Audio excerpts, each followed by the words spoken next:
ఇది గమనించాలి. 46వ కీర్తనలో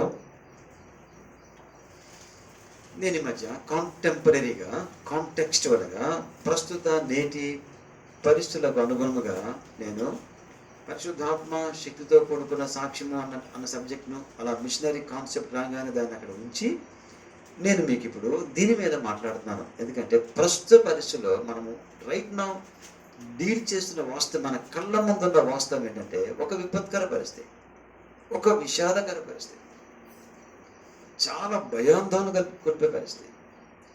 ఇలాంటప్పుడు దేవుని వాక్యం మనకు వచ్చే ఆదరణ ఏంటి, మనకిచ్చే ఆలోచనలు ఏంటి అని మనం ధ్యానించడానికి ఉపక్రమించాం.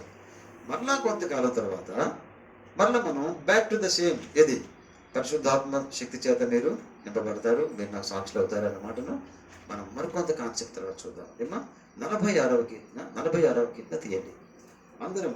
మరి దీన్ని చూద్దాం. ఎవరైనా మైక్ తీసుకొని ఒకరు చదివితే మిగతా వాళ్ళం ధ్యానపూర్వకంగా సైలెంట్గా చదువుకుంటాం. మైక్ పట్టుకొని చదవండి. దేవుడు మనకు ఆశ్రయమును దుర్గమునై ఉన్నాడు. ఆపత్కాలములో ఆయన నమ్ముకొనదగిన సహాయకుడు.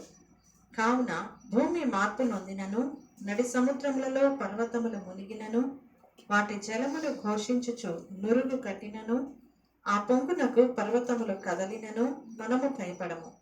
ఒక నది కలదు, దాని కాలువలు దేవుని పట్టణమును, సర్వోన్నతిని మందిరపు పరిశుద్ధ స్థలమును సంతోషపరచుచున్నవి. దేవుడు ఆ పట్టణములో ఉన్నాడు, దానికి చలనము లేదు.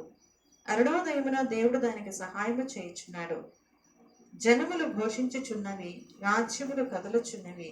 ఆయన తన కంఠధ్వని వినిపించగా భూమి కరిగిపోవచ్చున్నది.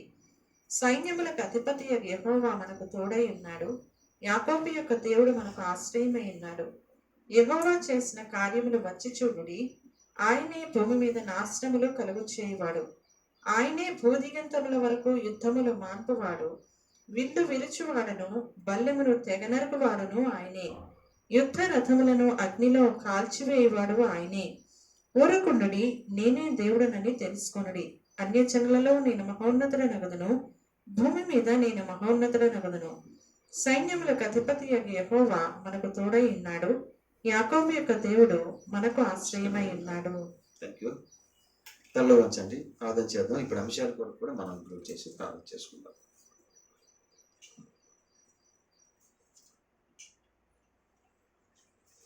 చాలా చాలా విషాదకర వార్తలు మనకి ఇంకా వస్తూ ఉన్నాయి.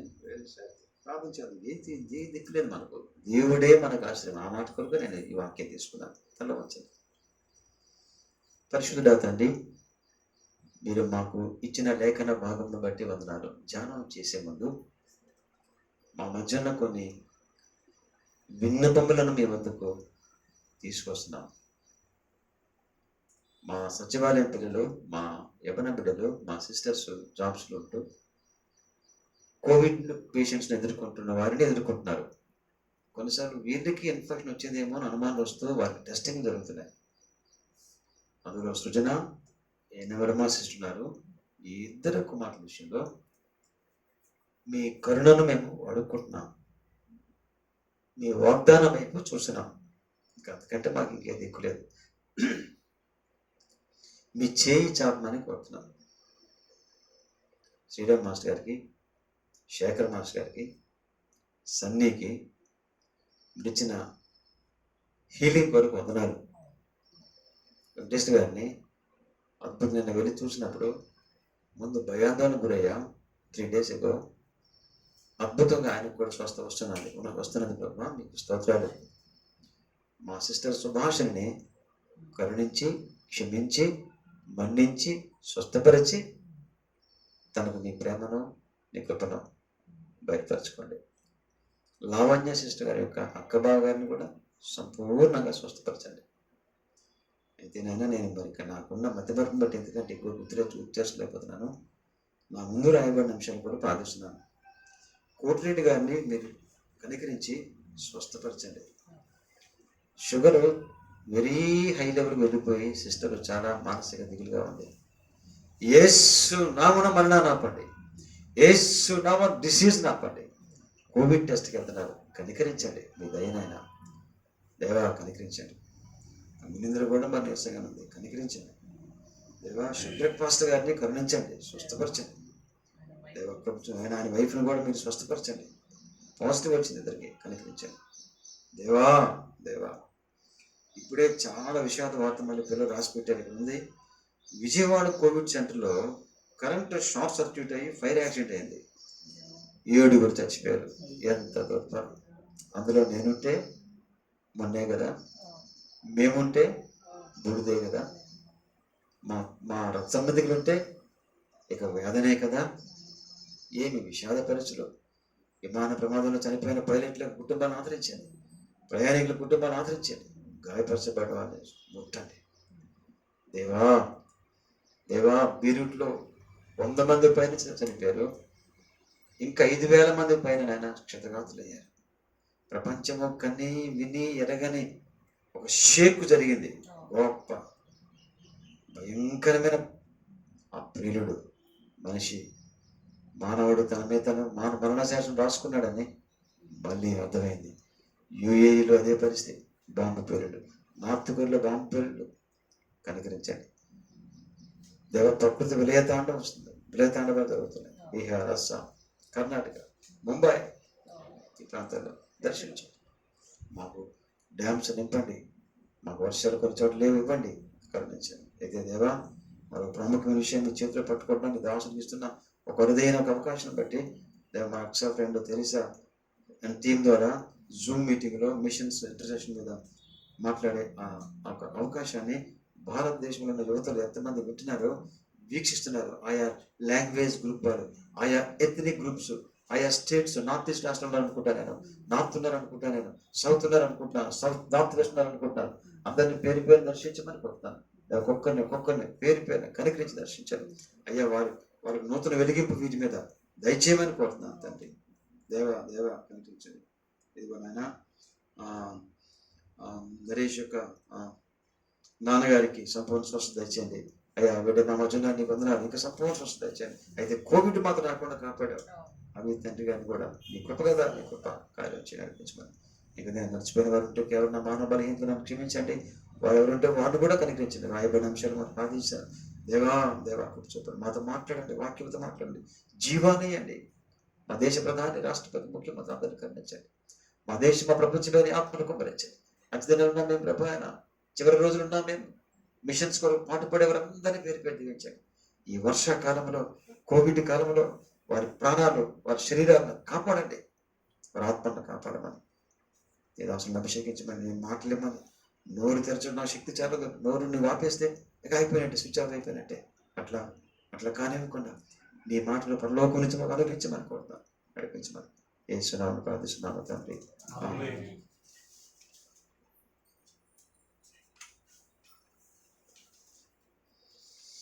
హల్లెలూయా. Praise the Lord. దేవుని వాక్యాన్ని మనం మరోసారి ధ్యానం చేయబోతున్నాం. 46వ కీర్తన, the psalm of security, the psalm of safety. ప్రాణ రక్షణ ఎక్కడ, ప్రాణ భద్రత ఎక్కడ, ఇప్పుడు మనిషికి ఎక్కడ అంటే ఎక్కడ, ఎవరు ఏ దేశం పోతే మీకు చెప్పండి ఈ ప్రమాదం తప్పించుకుంటాం.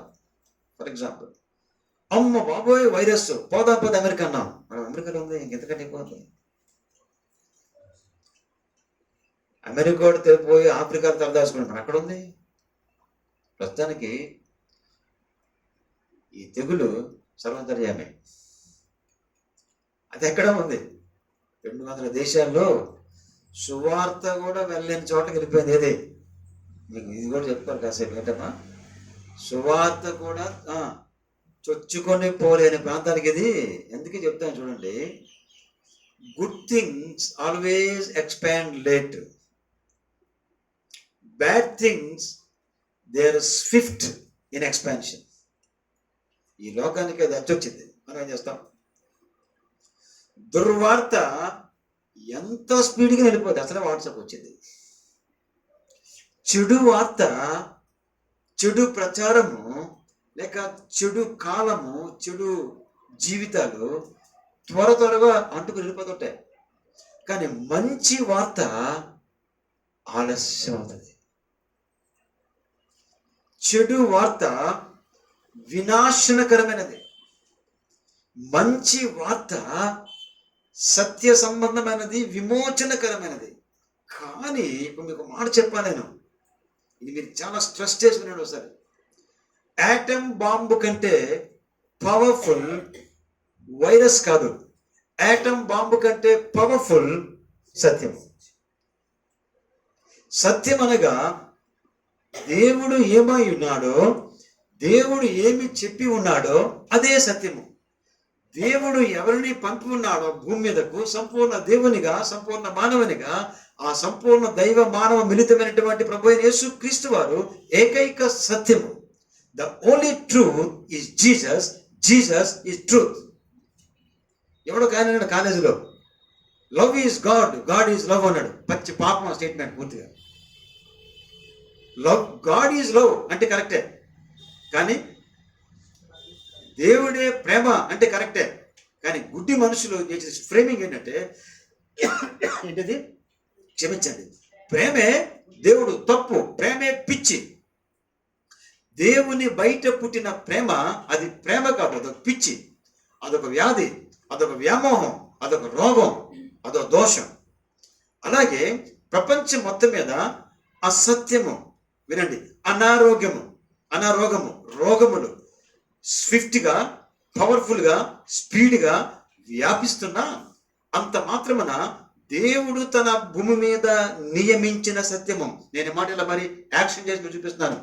దేవుడు తన భూమి మీద నియమించిన యేసు అనే సత్యము, యేసును గూర్చిన వార్త అనే సత్యము, సిలువను గూర్చిన వార్త అనే సత్యము is all time, all powerful. రెండు స్టేట్మెంట్ వాడాను,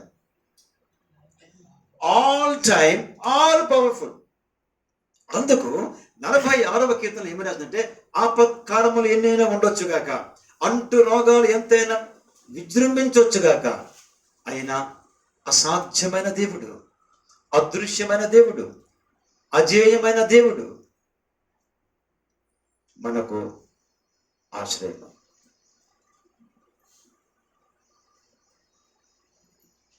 పర్వతములు కదిలను, నీటిలో మునిగి, పర్వతాలు కదిలితే ఇంకా మనకి మన వినుకొండ పక్కన కొండ ఉంది, పర్వతం కాదు, కొండ. ఇది హిల్ కంటే పెద్దది హిమాలయ మౌంటైన్. నేను చూసా ఎవరెస్ట్ పర్వతం చుట్టూ తిరిగినప్పుడు, ఇది చార్టర్ ఫ్లైట్లో. ఓ మై గాడ్, ఎంత ఎత్తైన పర్వతాలు బాబోయ్! అవే కదిలిపోతాయా? కదలగలవు దేవుడు కదిలిస్తే. మనం వినుకొండ కదులుతుందా? కదపండి, మనం కదపలేము. దేవుడు అలా కదిలినను, షేక్ అయినను, కొండ షేక్ అవ్వలేదు, కానీ బీరూట్ మాత్రం ఊరు ఏమైంది? మీరు ఎక్సెప్ట్ చూస్తున్నారా? రోజు 2 వేస్తున్నాడు, మీరు చూస్తున్నారా? తండ్రి కొడుకుని ఎత్తుకొని హృదయుడు, ఒక నర్స్ ఏమో 3 పిల్లల్ని ఎత్తుకొని రావటం, ఒక ఆఫీసులో అందరూ ఇలాగ ఊగిపోవడం, ఒక పెళ్లి కూతురు అంత ముస్తాబే అంత రెడీ చేసుకుంటే ఎగిరి పడ్డం. షేక్ అయిందా? షేక్ అయింది.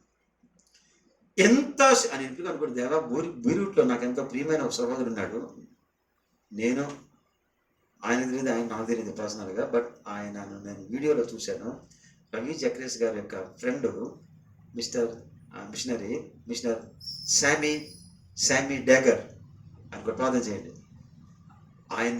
ఆయనకు రవి జక్రేష్ గారు ఏమని పేరు పెట్టంటే the most daring and dashing evangelist అని. ఎవరు? రవి జక్రేష్ గారే చాలా డేరింగ్ మ్యాన్. ఈయన గురించి అంటున్నాడు.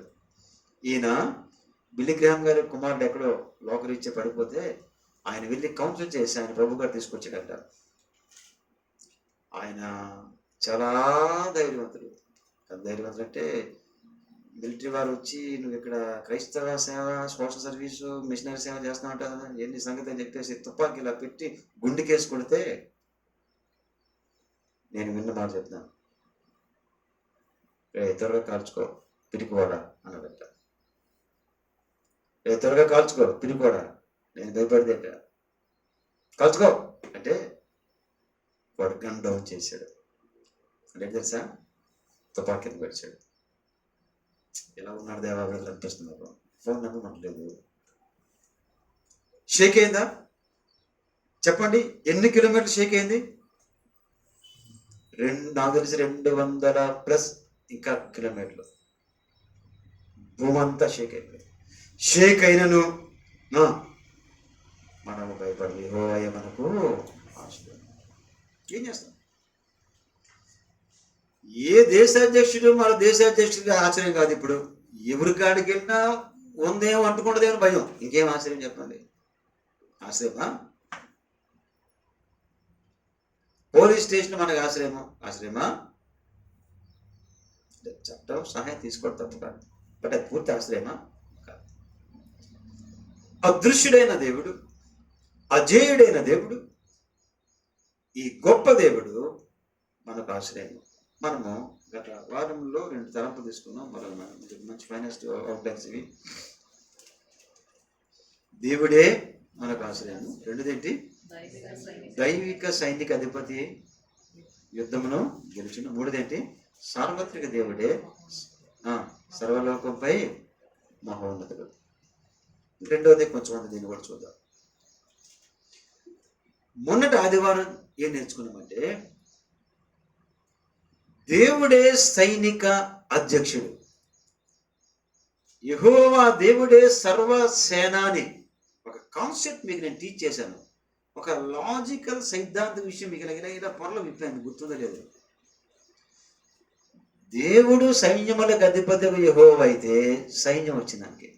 సైన్యం అంటూ ఉంటే యుద్ధం వచ్చిందానికి. యుద్ధం అంటూ ఉంటే శత్రువునట్టు లెక్క. ఆ శత్రు ఎవరు? భూలోకంలో అపవాదక శత్రువు. ఓకే, ఇంకా ఫరో. ఇలాగా ఎవరా యెహోవా? నేను ఎరగను. ఎవడు? నేను ఎరగను అన్నాడు. మన కాన్సెప్ట్ మనకు అది. ప్రపంచ నాయకులు, ప్రపంచ శక్తివంతమైన నాయకులు, ఎవడు యేసు? నేను ఎరగను, నాకెందుకు అంటున్నారు. ఇప్పుడు కొన్నాం. యేసు ప్రభు శుభవార్త చెప్తున్నావా? ఎవడో యేసు? ఇది భారతదేశం, నువ్వు చెప్పడం వీల్లేదు అంటున్నారు. తెలుసా? ఈ సత్యదేవుడైన యెహోవాకు ఆకాశ సైన్యము కలదు. చెప్పండి, మన కాన్సెప్ట్ ఏంటి? భూలోక సైన్యము కూడా కలదు. ఆకాశ సైన్యము ఖడ్గము ధరించినటువంటి దేవదూతలు. భూలోక సైన్యము ఆయన ఇశ్రాయేలు జనాంగము. క్రొత్త నిబంధన మనకాడికి వస్తుంది. మన కాన్సెప్ట్ అది కదా. క్రొత్త నిబంధన కాలములో యేసు క్రీస్తునందు రక్తమందు విమోచించబడి విశ్వాసం నుంచి విమోచించబడినటువంటి విశ్వాసులు, వారికి కొన్ని పేర్లు మీరు చెప్తారు. అవిశ్వాసి ముందు విశ్వాసం అవుతాడు, విశ్వాసం వచ్చి విశ్వాసం ఏమవుతాడు? శిష్యుడు అవుతాడు. Very good. శిష్యుడు ఏమవుతాడు? సాక్షి అవుతాడు. Very good. సాక్షి ఏమవుతాడు? హతసాక్షి అవుతాడు. Very good. ఈ కాన్సెప్ట్ అంతట్లో మనకు మంచి కాన్సెప్ట్ ఏంటంటే, అనగా యేసుక్రీస్తు శిలువకు సైనికుడు అవుతాడు. పాత నిబంధన కాలంలో యెహోవా దేవుని కూర్చున్న పిక్చర్ ఏంటంటే, వర్ణన ఏంటంటే, యెహోవా సైన్యములకు అధిపతియగు యెహోవా. ఆయన భూలోకములో ఎన్నో వినాశనములు కలుగు చేయవాడు. ఆయన భూలోకములో ఎంతో విమోచన కలుగు చేయవాడు. రెండున్నాయి. వినాశనం ఎప్పుడు, విమోచన ఎప్పుడు. ఏ సందర్భాన్ని బట్టి ఏది అవసరమో అది చేసే దేవుడు. ఉదాహరణకు, ఇశ్రాయేలు ప్రజలు ఐగుప్తు నుండి వెళ్ళిపోయే ముందు రాత్రి ఇశ్రాయేలు దేశంలో, ఐగుప్తు దేశంలో ఒకవైపు చూస్తే విశాలమైనటువంటి ఐగుప్తు అంతట్లో భయంకరమైన వినాశనం జరిగింది. అది కొద్ది కాలనీ, యూదుల కాలనీ, లక్షల మంది ఉన్నటువంటి కాలనీలో ఏం జరిగింది? విమోచన జరిగింది. భూమి మీద వినాశనమును విమోచనను కలిగించుట ఆయనకే సాధ్యం. అందులో ఉద్దేశం కలదు, అందులో ఆయన చిత్తము కలదు. తనకు తాను ప్రత్యక్షపరచుకోవడం అలవాటైంది. నేను అందుకేమనంటే, ఒక అద్భుతమైన అపాలజెటికల్ థాట్ మీకు చెప్పాను. ఇది అరుదుగా దేవుడి తనంపై ఆయన కృప ఆయన ఇస్తున్నాడు. ఏదో మన మానవ నోటి ద్వారా మీకు అందిస్తున్నాను. బట్ ఆయన దయచేసిన తర్వాత అది మరి ఇంగ్లీష్లో రాసి ఉంది. మీకు లాస్ట్ టైం చెప్పాను నేను. అదేంటో చెప్పండి. అదే చూడండి సరే, it is universal domination but a particular salvation. ఉదాహరణకు ఐగుప్తు దేశమంతా డామినేషన్, శిక్ష, బట్ పర్టికులర్ సాల్వేషన్ ఎవరికి? ఇప్పటికీ దేవుడు అదే చేశాడు.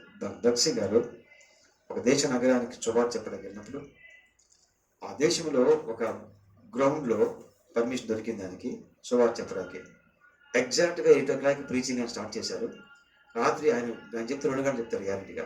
చాలా దీర్ఘ ప్రసంగం, చాలా పవర్ఫుల్ దైవజనుడు, మీకు తెలుసు, విన్నారు మీరు. ఆయన చెప్తూ ఉండగా ఆ చుట్టుపక్కల నగరమంతా భయంకరమైనటువంటి భూకంపం అనిగిపోయి కూలిపోయింది. క్షేమంగా బతికింది ఎవరు తెలుసా? ఆ మీటింగ్ వచ్చినారు. ఆ నగరమంతా యూనివర్సల్ డామినేషన్, వినాశనము. ఎవరైతే ఆ గ్రౌండ్లో ఉన్నారో వారికి అది ఆ గ్రౌండ్ దగ్గర ఏం కాలేదట. అదంతా ఆ దేశాన్ని చూసి ఎవరైనా ఇలా వచ్చాడు ఈ దేశం, వాట్ ఏ గ్రేట్ మ్యాన్. ఆయన చివరకు పిలిపించి ప్రార్థన చేయించుకోవడం, చివరికి అదే మిగిలింది ఎవరికైనా. తన ప్రవక్తలు వెళ్ళి ప్రజాప్రతినిధులకు, ప్రజా నాయకులకు, పరిపాలకులకు ధైర్యం నూరిపోయాలి. We have a prophetic ministry. వాళ్ళ దండుకోకూడదు మనం. We stand on truth, we stand for righteousness. ఆయన సత్యం కోసం నిలబడతాం మనం, ఆయన నీతి కోసం అంటారు. మనం వెళ్ళి వాళ్ళు గుండెలో భీతిరినప్పుడు అలాంటి పరిస్థితిలో డోంట్ వరీ, దేవుడు ఉన్నాడు అని చెప్పాలి. కానీ I'm so worry, I don't have money అనుకోకపోవడం అది తప్పదు. ముందుకెళ్దాం. క్రొత్త నిబంధన కాలంలో కూడా ఆయన సర్వ సైన్యం యొక్క సేనాని, పరలోకము యొక్క సేనాని. అంటే సేనాని అంటే సైన్యాధిపతి. ఆయనకు కూడా సైన్యం ఉంది. అంటే పాత నిబంధనలో సైన్యములకు అధిపతి ఆయన, కొత్త నిబంధన ప్రకటనలో కూడా ఏంటైనా సైనికులకు. చూడండి సార్, ప్రకటన 19:11-16 వరకు, మరి ప్రత్యేకంగా 14వ వాక్యం చూస్తాం. అంటే అన్ని చదవడం పర్లేదు. ప్రకటన 19వ అధ్యాయము 11, 12, 13, 14, 17, 16 అంటే 14వ వాక్యము స్ట్రెస్ చేసి చదవాలి. కొంచెం చదవండి ప్లీజ్.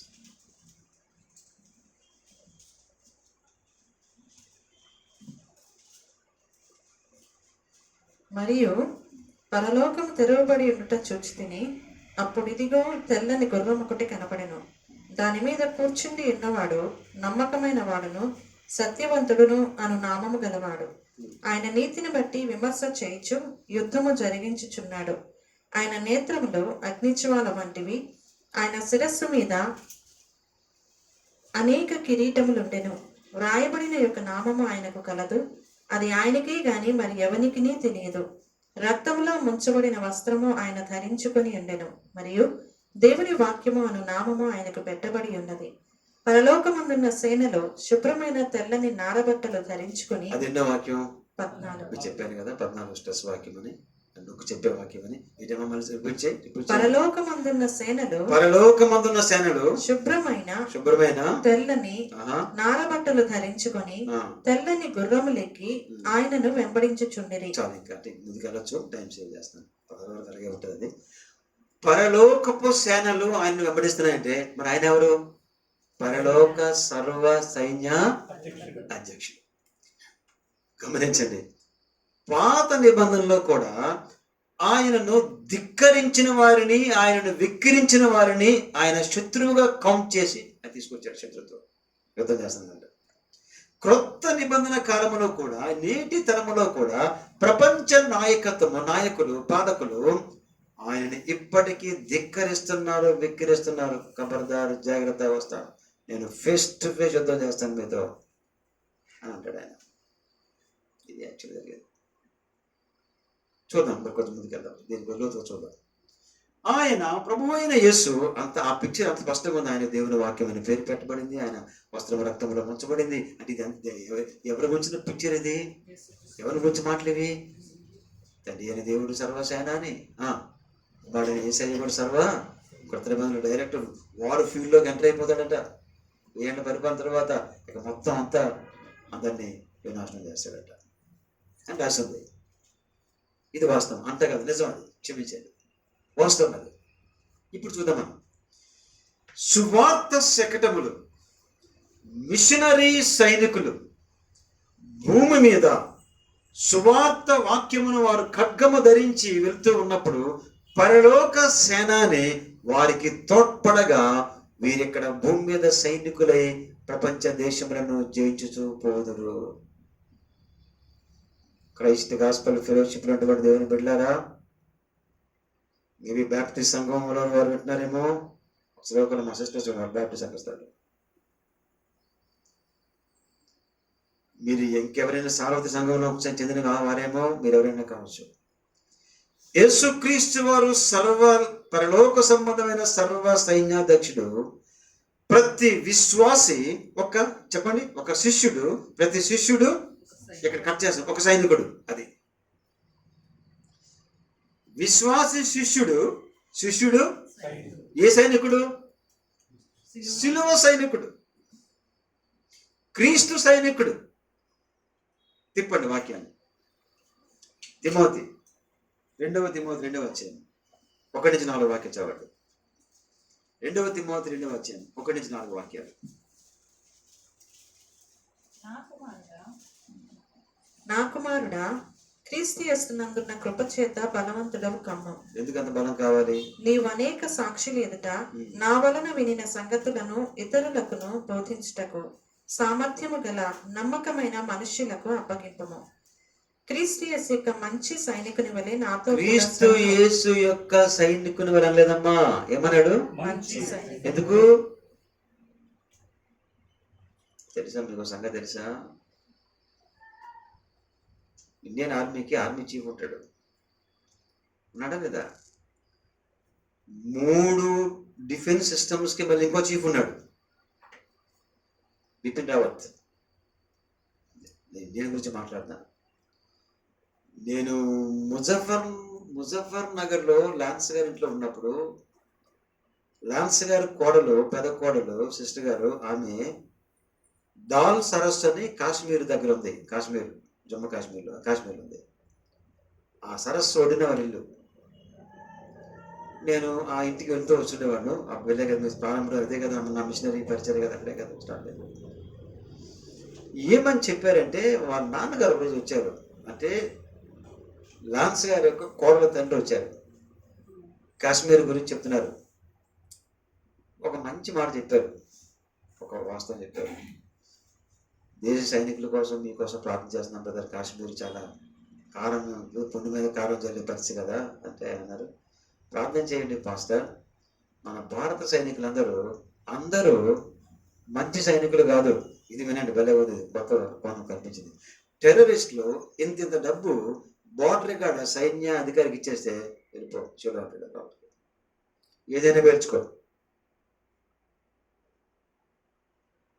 అలా జరిగినప్పుడు కొంతమంది సైనికులను అరెస్ట్ చేసి వాళ్ళ ఉద్యోగాలు తీశారు. కనుక భారతదేశానికి సైనికులు అవసరమా? చెప్పండి, మంచి సైనికులు అవసరమా? యేసుక్రీస్తుకు సైనికులు అవసరమా? సైనికులు అవసరం. ఆయన నమ్మదగిన వాడును, ఆయనకు రాసింది మరి, నమ్మకమైన వాడును, సత్యవంతుడును ఆయన సైన్యాధ్యక్షుడు. ఆయన నమ్మకమైన సత్యవంతమైన సైన్యాధ్యక్షుడికి ఏ సైనికుడు కావాలా?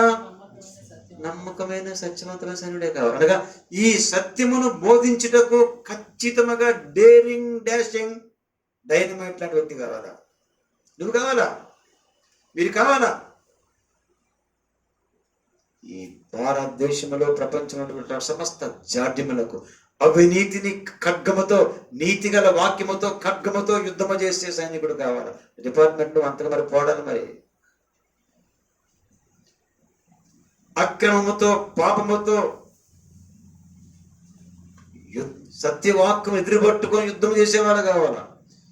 ఇంటిలో కొడుకు పెళ్లి చేసినప్పుడు ఆ కొడుకు సైనికులే లేవాలా. అంటే విశ్వాసి, శిష్యుడు, సైనికుడు. ఇప్పుడు కత్తెత్తాలా దేని మీద? నాన్న నేను కట్నం తీసుకోండి, నీ కట్నం నేను ఖండిస్తాను, సత్యమైన వాక్యంతో ఖండించాలి. అది అసలు విషయం. ఎలక్షన్ టైంలో ప్రతి క్రైస్తవ సైనికుడు, సైనికురాలు సత్యవాక్యమైన ఖడ్గమ తీసుకొని ఎలక్షన్ డబ్బు ఓటుకి నోటు ఎంత ఇప్పుడు ఎంత రేటు పెరిగిందంట కదా, మన పెంచారుగా, రేటు పెరిగిపోతుంది కదా. ఏదమ్మా 500 ఇప్పుడు ఎంత, 1000 రూపాయలు. నెక్స్ట్ ఎలక్షన్కి ఎంత, 2000 వస్తున్నప్పుడు యేసుక్రీస్తు నామాన్ని కట్టుకుంటూ ఖండించారు. అదే మరి సత్యవాక్యమును ఉన్నట్టు చెప్పగలగాల సైనికుడు. కానీ మన భారతదేశంలో ఎంతో, అలాగే ఎవరో కొద్దిమంది అందరూ కాదండి, చాలా మంది మంచివారు మన సైనికులు, చాలా మంచివారు. సంతోష్ గారు చనిపోయారుగా పాపం, ఏం పని ఆయనకి, 21 మంది చచ్చిపోయారుగా తర్వాత, వాళ్ళకి ఏం పని వాళ్ళకి. ప్రతి ఒక్కరు సైనికుడు, మన దేశ సైనికుడు మాట ఏంటి, మేము యుద్ధ భూములకి వెళ్తే మాకు రక్తం పొంగొచ్చి, ఆయన అంటాడు, నాకు భార్య బిడ్డలు నాకు అసలు కనబడరు ఎక్కడ, ఈ దేశ భూమి మీదకి వచ్చే శత్రువును కాల్చి చీల్చి చెండాటమే, రక్తం ఉప్పొంగిన తుపాకి అతను చెప్పారు కాదు. మంచి సైనికుడు. మన భారత సైనికులు చాలా మంది మంచివాళ్ళు. అతి కొద్దిమంది ఇట్లుండి వాళ్ళ దేశాల మరి ద్రోహం చేస్తున్నారేమో. నేను విన్న కాడికి చెప్పాను, అది తప్పది, అది ద్రోహం. అది యేసుక్రీస్తు సత్యమును కూడా నువ్వు అలాగే ఉండాలి. కానీ తెలుసు అన్నమాట, నువ్వు ద్రోహం ఉన్నా, నువ్వు నేను ద్రోహం చేసినా, నేను ఆయన రాజ్యానికి అన్యాయం చేసినా, నేను అన్యాయం చేసినా, ఆయన రాజ్యం మాత్రం కూలిపోదు. అది ఆయన సర్వశక్తి గల దేవుడైనా, ఆయన రాజ్యము, ఆయన సంఘము, ఆయన సత్యము ఎల్లప్పుడూ చాలా స్ట్రాంగ్గా ఉంటుంది. ఆయన కొన్ని యుద్ధాలు చేశాడు, మీకు చెప్తాను సరే. దీనికి ఒక కేస్ స్టడీ చూద్దాం మనం. 2వ దినవృత్తాంతములు 14వ అధ్యాయము 11, 12, 13 వాక్యం తీయండి. 2వ దినవృత్తాంతములు 14వ అధ్యాయము 11, 12, 13 వాక్యాలు ఒకసారి గట్టిగా చదువు. కేస్ స్టడీ, సైన్యములకు అధిపతి యెహోవా యొక్క కేస్ స్టడీ ఏంటి, జరిగిన సంఘటన, అది కేస్ స్టడీ అంటే. 2వ దినవృత్తాంతములు 14వ అధ్యాయము 11, 12, 13 వచనాలు. ఆసా తన దేవుడైన యెహోవాకు మొర్రపెట్టి, యెహోవా, విస్తారమైన సైన్యము చేతిలో ఓడిపోకుండా బలములేని వారికి సహాయము చేయుటకు నీకన్నా ఎవరునూ లేరు. మా దేవా యెహోవా, మాకు సహాయము చేయుము. నిన్నే నమ్ముకొని ఉన్నాము. నీ నామమును బట్టియే ఈ సైన్యమును ఎదిరించుటకు బయలుదేరి ఉన్నాము. యెహోవా, నీవే మా దేవుడవు. నరమాత్రులను నీపై విజయం పొందనీయకము అని ప్రార్థింపగా, యెహోవా ఆ కూషీలను ఆసా ఎదుటను యూదావారి ఎదుటను నిలువనీయక వారిని మొత్తినందున వారు పారిపోయిరి. ఆసాయును అతనితో కూడా నున్నవారును గెరారు వరకు వారిని తరుమగా కూషీయులు. థ్యాంక్స్ అమ్మా, వినండి సరే. అందులో ఆ ప్రాంతంలో మీరు చాలా మీరు గ్రహించకుండా ఊరికే పాస్ అయిపోయారు. ఈ మీడియా క్రిస్టియన్ పాస్ అవ్వరు. మీరు ఊరికే చేసుంటారు. మీరు కూడా సైలెంట్గా చూడండి ఒకసారి ఏంటో. నీ మీద పదం చూడండి, నీ మీద విజయం పొందని అనమాట. వినండి, దేవ ఆసా అనే వ్యక్తి చేసిన ప్రార్థన, నాయకుడు చేసిన ప్రార్థన, చుట్టూన్న విస్తార సైన్యం చూసి మాకు గుండె బేజారిపోతుంది ఆయన, మా వల్ల కాదు. వాళ్ళ ముందు మేము చాలా బలహీనము. అయితే మేము వెళ్ళింది దేని మీద అంటే, దేని మీద, నీ బలం మీద. నరమాత్రులైనటువంటి చుట్టూన దుష్ట సైన్యము, అసంఖ్యాకమైన సైన్యమును ఓడించే అసమర్థత మాది, ఓడించలేని అసమర్థత. ఇక నరమాత్రులైన వాడు వీళ్ళు కానీ మమ్మల్ని గెలిస్తే, ఓడిస్తే నిన్ను ఓడించినట్టే. అర్థం కావాలా, అర్థమైందా? అందుకని 4 వాక్యాలు మీరు చదివంటారు. మీరు అంటే మీకు అనుమానం వచ్చి కాదు, యూజువల్గా హిస్టరీ అది తీసి మీకు అర్థం కాకపోవచ్చు. ఆసా విస్తారమైన సైన్యం చుట్టూ ఉండేసరికి బేజారిపోయి, నాయన మా బలం చాలయ్యా, అసమర్థులం, నీవే వీరిని జయించినావా. ఇప్పుడు వీరు కానీ మమ్మల్ని ఓడగొడితే ఎవరి మీద ఓడినట్టు, ఎవరిని ఓడించినట్టు? అదే అంటున్నాను, అది మీరు సెన్సిటివ్ ఉండాలా. వీళ్ళ చేతుల్లో కానీ మేము ఓడిపోతే అది ఎవరు ఓటమి కదా లెక్క, నీ ఓటమి. మీరు ఎలా వినండి, క్రిస్టియన్ ఫెయిత్ కదమ్మా, సువార్తను ఆటంకపరిచే మతోన్మాదుల చేతిలో, సువార్తకు ద్వారం మూసేసేటువంటి క్రైస్తవ వ్యతిరేకుల చేతిలో సంఘము ఓడిపోతే ఎవరు ఓడిపోయినట్లు లెక్క. అమ్మా మరి ఘోరం కదా అది. ఆ స్టేట్మెంట్ వేసే యాక్సెప్ట్ చేశాడా? మరి పిల్లలు ఉంటారు, నాన్నగారి మాట విందామా. నేను ఒంగోలు మ్యారేజ్లో 7 రూపాయలు విన్నప్పుడు ఆయన ఆయన అన్నమాట ఏంటి? సంఘము భూమి మీద అత్యంత శక్తివంతమైన సంఘము. దానికి మనం ట్రంప్ గారి మాట యాడ్ చేద్దామా? ఎంత శక్తివంతమైన దేశము కంటేనో సంఘమే శక్తివంతం. ఇప్పుడు చెప్పండి, మీకు కొన్ని మాటలు చెప్తాను. సోవియట్ యూనియన్ అనే ఆనాటి రష్యా, ఆనాటి కమ్యూనిస్ట్ దేశంలో సంఘము ఓడిందా? సోవియట్ ఓడిందా? సోవియట్ ఓడింది. థింక్ చేయండి. ప్రస్తుత కమ్యూనిస్ట్ చైనా దేశంలో జింగ్పింగ్ ఎందుకంత అభద్రతా భావంతో కుళ్ళిపోయి క్రైస్తవ సంఘం మీద విపరీతంగా జలసి, కోపం, ఆక్రోశం, మందిరాలు కూల్చేసినాడు? జరిగిందే కదా ఇదంతా. దేనికి? అల్పసంఖ్యాకులు అనబడిన ఈ క్రైస్తవులు నా కమ్యూనిజంలో రూపుమాటలు మొత్తం చేసి పడేస్తారేమో భయం. నేను ఎప్పటికీ నమ్ముతున్నాను, నా తరం ప్రభు చిత్తమే నేను బతికితే ఒక 25-35 ఏళ్ళు నేను చైనా ద క్రిస్టియన్ నేషన్ అని పిలువబడే రోజు కోసం నేను వెయిట్ చేస్తాను. మీరేమో నాకు మాత్రం అంత ఉంది మరి నిరీక్షణ. ఏంటన్నా మరి ఎత్తుగానో మాట్లాడుతుంటున్నారా? తెలుసా ఏమన్నారు చైనా నాయకులు నాతో? క్రైస్తవ నాయకుడు ఒక ఆయన 40, 50, 60% క్రైస్తవులు ఉన్నారు అక్కడ. ఇంకా చెప్పమంటారా? ఇండియా టుడే, ఆయన అంటే క్రైస్తవుడు. ఇండియా టుడే మాటలు, నేటి చైనా దేశపు క్రైస్తవ యువత మొగ్గు చూపేది కమ్యూనిజం వైపు కాదు అని తేలిపోయింది. ఎవరి వైపు? క్రైస్తవ సత్యం వైపు. ఎవరు రాశారు? India Today. బిలీవరా? అసలు కాదు. సైన్యములకు అధిపతి యెహోవా, యేసుక్రీస్తు వారు సర్వసైన్యాధిపతి. ఆయన అక్కడ సైన్యాధ్యక్షుడు, ఈయన ఇక్కడ సైన్యాధ్యక్షుడు. ఆయనకున్న సైన్యము, సిలువ ఎత్తుకున్న సైన్యము, సత్యమును వాడిగా చెప్పే సైన్యము. ఇంకో మాట చెప్తాను, రక్తమోడిన సైన్యము. That's right. నేను థర్డ్ అవుట్లైన్కి వెళ్ళగానే లేదో 12:30కి ముగించాలి అనుకుంటాను. 3 అవుట్లైన్ మహోన్నతులు కానీ ఇంకోటి ఉంది. నేను దీని మీద మాట్లాడుకున్నాను. ఇంకా యేసుక్రీస్తు వారు తెల్లని గుర్రం మీద ఆయన యుద్ధానికి భూమి మీద దిగుతున్నాడు. వస్తున్నప్పుడు ఆయన వెంట పరలోక సైన్య సమూహం వెళ్తా ఉంది కదా. ఆయన గురించి వర్ణిస్తూ ఒక మాట ఎందుకు రాశాడు? మీరు ఆలోచించరా? ఏంటమ్మది? తీర్చి నచ్చదా? ప్రకటన 19:7 సార్. 3 అవుట్లైన్ పక్కన పెడదాం. ముద్దించారా? అసలు మనకు ఒక 10 నిమిషాలు టైం ఉంది. 12:30కి ఎగ్జామ్ ముగించేస్తానండి. సార్ 11:30కి క్షమించండి ప్లీజ్. చదవండి, కరెక్ట్ చదవండి. యేసుక్రీస్తు అనే సర్వసైన్యాధ్యక్షుడు. ఆయన వచ్చే విధానం గమనించండి. ఆయన పర్సనాలిటీ గురించి చూడండి ఒకసారి. ఏమన్నా? రక్తములో ముంచబడిన వస్త్రము. ఎవరి రక్తం అది? అంతే. పాయింట్ అర్థం కావాలా? భారత సైన్యాధ్యక్షుడు చైనా బార్డర్ కాడికి వెళ్ళి తుపాకీ పట్టుకుని నిలబడతాడా? మీకేమైనా డౌట్ ఉందా స్టేట్మెంట్ మీద? మీకు అర్థం కాలేదా? యూట్యూబ్ వింటున్నారు కదా. భారత సైన్యాధ్యక్షుడు, ఆర్మీ చీఫ్ ఎండలో సరిహద్దుగా నిలబడి తుపాకీ పట్టుకొని రాత్రి మగలు ఉంటాడా? ఎండ ఊరుస్తాడా? వర్షం కింద ఉంటాడు. ఆయన వర్షం ఏంటి తెలియదు పాపం. ఆయనకేం తెలియదు. ఎండ ఏంటో తెలియదు ఆయనకి. ఇంకేం తెలియదు ఆయనకి? మంచి ఏంటో తెలియదు మనకి. ఇంకోటి ఆయనకి ఆకలి ఏంటి? ఆయనకి తెలియని చాలా ఉన్నాయి. తెలిసినంత ఒకటే ఏంటి? ఫోన్ చేయడం, సంతకం పెట్టడం, స్టార్ట్ అని చెప్పడం అంతే. ప్రొసీడ్.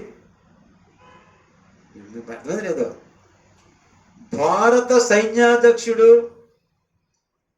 శత్రు దుర్భేద్యమైనటువంటి ఎక్కడ ఆఫీసులో బంగ్లాలో ఉండి ఆర్డర్స్ ఇస్తూ ఉంటే భారత సామాన్య సైనికుడు సరిహద్దు కూడా రక్తమోడుతాడు. కానీ బైబిల్లో ఉన్న యేసుక్రీస్తు నిజమైనటువంటి సైన్యాధ్యక్షుడు ముందు ఆయనే రక్తమోడి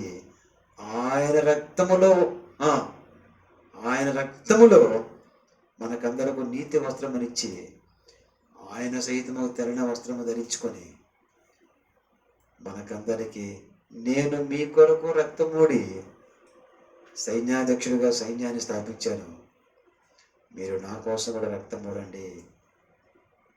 పాయింట్ అర్థమైంది లేదు? Indian army chief, American army chief ఎండలో ఎండడు, మంచులో తడవడు, ఆకలి కొనడు, రక్తమూడు ఒక్క బుల్లెట్ ఆయనకి ఎక్కదు. ఎందుకు ఎక్కడుంటాడైనా? ఏసీలో ఉంటాడు. భారత సామాన్య సైనికుడు ఇవన్నీ భరిస్తాడు. కానీ క్రైస్తవ భాషలో, పరిశుద్ధ గ్రంథములో అసలు సర్వ సైన్య సేనాని అయిన యేసు ముందు ఆయన బుల్లెట్లన్నీ ఒంటి మీద విధించుకున్నాడు. ఆయన రక్తమూడాడు. రక్తమూడినటువంటి వస్త్రములు మనకిస్తున్నాడు. అంతేగా తెల్లని వస్త్రము ధరించుకున్న సైనికులు ఆయన వలె ఉన్నారు. ఆయన రక్తమూడిన కారణం బట్టి ఆయన తన సైనికులందరినీ, శిలువ సైనికులందరినీ, నేను మీకోసం రక్తం మూడి ఉన్నాను, మీరు నా కోసం రక్తము చిందించని చెప్తున్నాడు. ఇప్పుడు మీకు తేడా అర్థం కావాలి.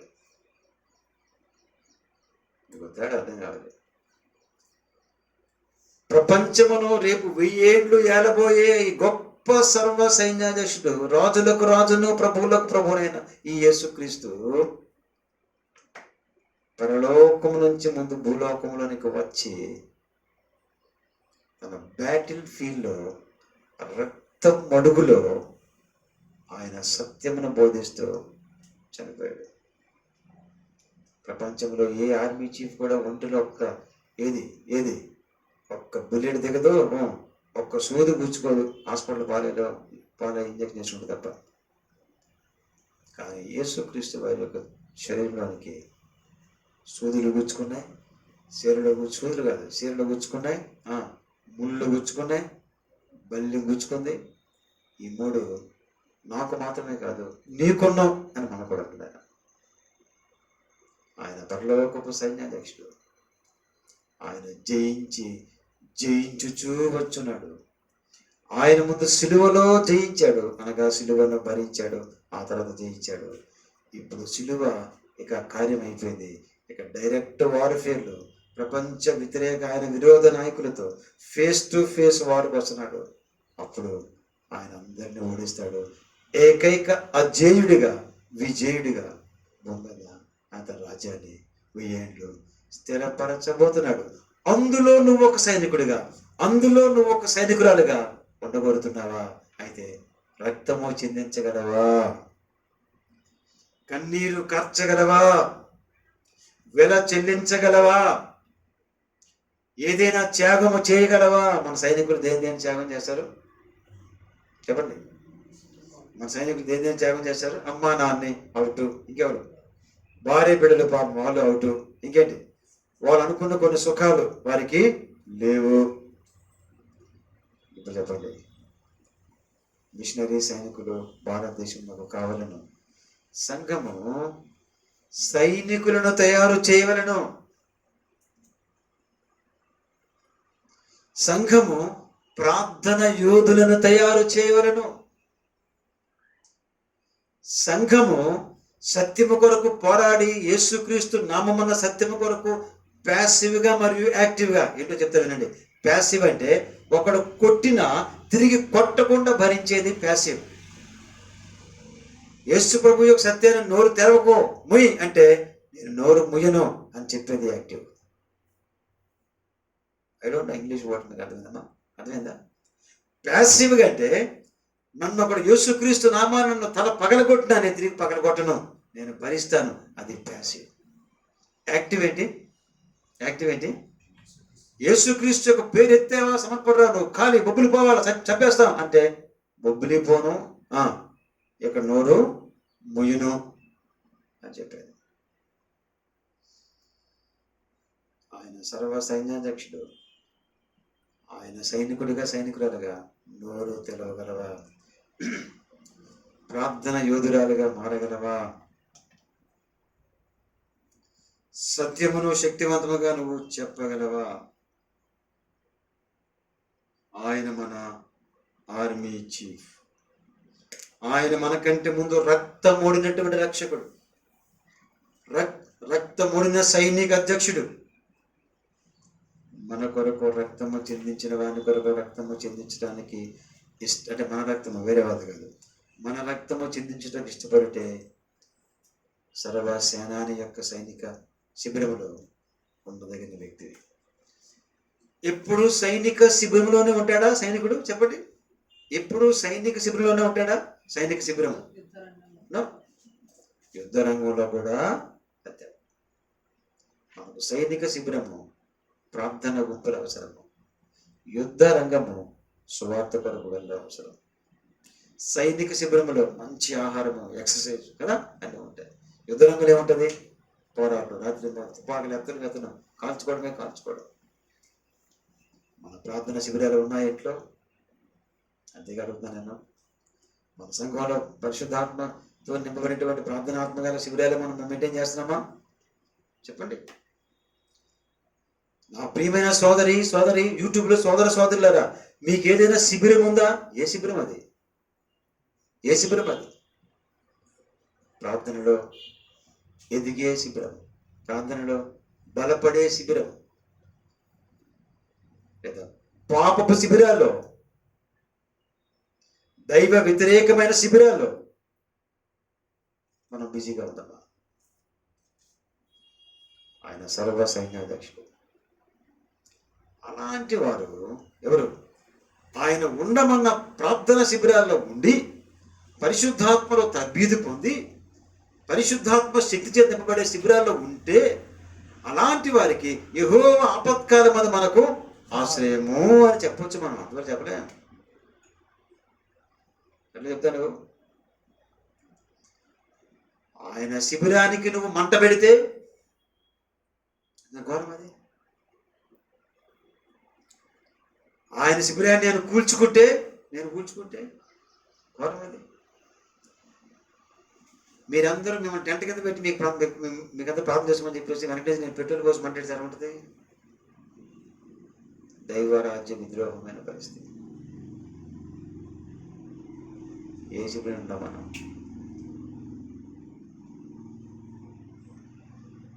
బయటకు మనం వెలివేయబడుతూ యేసుక్రీస్తు వారి యొక్క సైనిక శిబిరములో బలపడుతున్న క్రైస్తవ సమాజంగా ఉండాలి. ఆయన రాజ్యమునకు, ఆయన సంఘమునకు, ఆయన సత్యమునకు, ఆయన నామమునకు దూషణ హాని కలిగించే క్రైస్తవుడువా? క్యారెక్టర్ బట్టి క్రైస్తవురాలవా? అయితే ఆయన శిబిరమునకు నువ్వు ముందుకు పెడుతున్నావు. ఆయన శిబిరమునకు మనము దోహదము చేస్తున్నామా? ఆయన శిబిరంలో మనము ద్రోహము చేస్తున్నామా? పరీక్షించుకుందాం. మనమందరము ఆయనతో పాటు శిబిరము వెలుపలికి వెళ్ళి ఆయనతో నింద భరిద్దాం. అది ఆయన శిబిరము. ఆయన శిబిరములో నింద కలదు, భరించుట. యేసుక్రీస్తు వారి యొక్క ఆ సైనిక శిబిరములో టెంటులో ఆకలి దప్పులు కలవు, కానీ పరిశుద్ధ జీవితాలు కలవు. ప్రార్థనాత్మక శిబిరములో 25 ఏళ్ళ నుంచి మీకు ఒకటే బోధించబడుతుంది. ప్రార్థనాత్మక కలిగి ఉందాం రండి సంఘానికి అంటున్నాం. చెప్పండి మీ స్పందన ఏంటో. మందిరము కడుతున్న టైంలో రండి ప్రార్థన గుంపుగా చెప్పాను. చెప్పండి మీ గుంపు ఎక్కడ? మీ ప్రార్థన, మీ శిబిరం ఎక్కడ? దేవుడు మనతో సజీవంగా లేజర్ కిరణాల్లో మనతో మాట్లాడుతున్నాడు. Let us stand for the truth. ప్రభు త్వరగా వస్తున్నారు. మన ప్రభు అయిన యేసుక్రీస్తు వారికి కోవిడ్ వైరస్ అతి చిన్న సమస్య. ఆయన హూ అని ఊదేది ఎడిపోద్ద పోతుంది. ఒకసారి మనం ఊదేస్తుంది, హూ అంటుంది, మనం భయపడుతున్నాం. ఏది ముట్టుకోవడం భయమే. మార్కెట్లో పక్కన వస్తే భయం, చుట్టం వస్తే భయం, ఇంకేంటి షేక్ హ్యాండ్ చేయడం షేక్ అయిపోతున్నాం. ఎందుకు ఎడు చూసి నాకు అంటకూడదు దేవుడా, నేను సామకూడదు దేవుడా, నాకు అంటులోకి రాకూడదు దేవుడా. ఏంటిది? Since consequence. ఆయన పునరుద్ధాన బలం మనకు అవసరం. ఎగ్జాక్ట్లీ ఎంత అవుతుంది? వాళ్ళ మన సైనికులమా? రక్తమోడే సైనికులమా? రక్తమ కార్చే సైనికులమా? అంతొద్దు. చెమట కార్చే సైనికులమా? అంత కాదు. కన్నీరు కార్చే సైనికులమా? You have to stand before God. విశ్వాసవి. అవిశ్వాసి అయిన తర్వాత విశ్వాస తర్వాత శిష్యుడివి, తర్వాత ఏంటి? సైనికుడివి. మనం సైనికుడివి, సైనికురాలివి. అయితే నీ పోరాట పట్టిన ఎంత? నువ్వు దేంతో పోరాడుతున్నావు? మనం పోరాడుతున్నామా? భార్యతో భర్త, భర్త భార్య, అత్తతో కోడలు, కోడలతో అత్త, పాస్టర్తో సంఘము, సంఘంతో పాస్టరు, బ్రదర్తో బ్రదరు. మన పోరాటం ఏంటి? ఆ ప్రాంతంలో ఒక పెద్ద సంఘంలో పదవికి పోతే పెద్ద గొడవ పెట్టే వ్యక్తులు ఉంటుంటారు. మా బాప్టిస్ట్ సంఘంలోని. మీకు తెలుసు కదమ్మా. నాకు ఈ పదవి కావాలి, ఇది పదవి కాదని చెప్పేసి విపరీతమైన పోరాటం చేస్తారు. ఇలాగ పోరాటం పెద్ద సంఘ పెద్ద చచ్చిపోయాడు. మా గురించి మాట్లాడుతున్నాను. ఆయనకి సులువు చెక్కి సమాధి మీద మంచి మాట రాశారు. మంచి పోరాటం పోరాడుతుంది. కరెక్ట్ అని అందరం. కారణం ఏంటి? ఏ పోరాటం అది? సెక్రటరీ కోసం, ప్రెసిడెంట్ కోసం, డబ్బుల కోసం. మంచి పోరాటము పోరాడుతుంది. తుద ముట్టించింది. ఏం ముట్టించాడు? సంఘాన్ని ముట్టించాడు. అదేం ముట్టించాడు? నాకు పోస్ట్, మాకు జనరల్ ఉంటుంది. జనరల్ బాడీ అంటారు. నాకు ఈ పోస్ట్ నాకే కావాలా, ఆ పోస్ట్ నాకు గుంచు, నీకు ఎంత ఇస్తాను, తర్వాత నేను డబ్బులు ఇస్తాను, తాగబెడతాను. చాలా మంచి పోరాటం మనకి. ఏం పోరాటం? సెక్రటరీ పోస్ట్ కోసం, ప్రెసిడెంట్ పోస్ట్ కోసం. బాప్టిస్ట్ సంఘాన్ని దేవుడు దర్శించగాక. ఏమి ఘోరమో! అయ్యో, మిషనరీలు మోకరించి చేసిన ప్రార్థనల ఫలితం అంత దండగా అవుతుంది. మన బాప్టిస్ట్ సంఘం పాస్టర్లు దేవుడు దర్శించగాక, సంఘాన్ని దర్శించగాక, లోతులను సంఘం దర్శించగాక, మన సంఘాన్ని కూడా దర్శించగాక. ఎలా తెలుసా? పరిశుద్ధాత్మ దేవుడు హృదయాలను బ్రేక్ చేయను గాక, మన గుండెల పగల ఎడుతుంది గాక. తల వంచ ప్రార్థన చేసుకుందాం. తల వంచండి.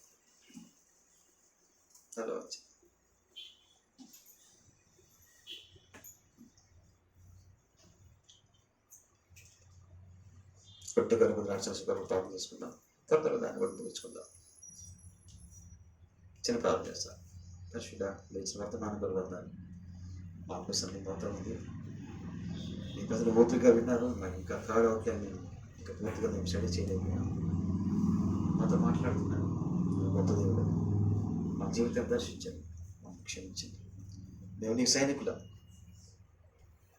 శిలువకు సాక్షులం, అలాగే జీవించాలి.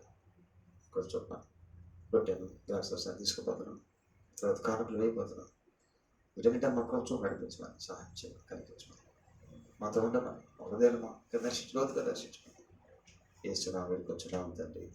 ఆమేన్.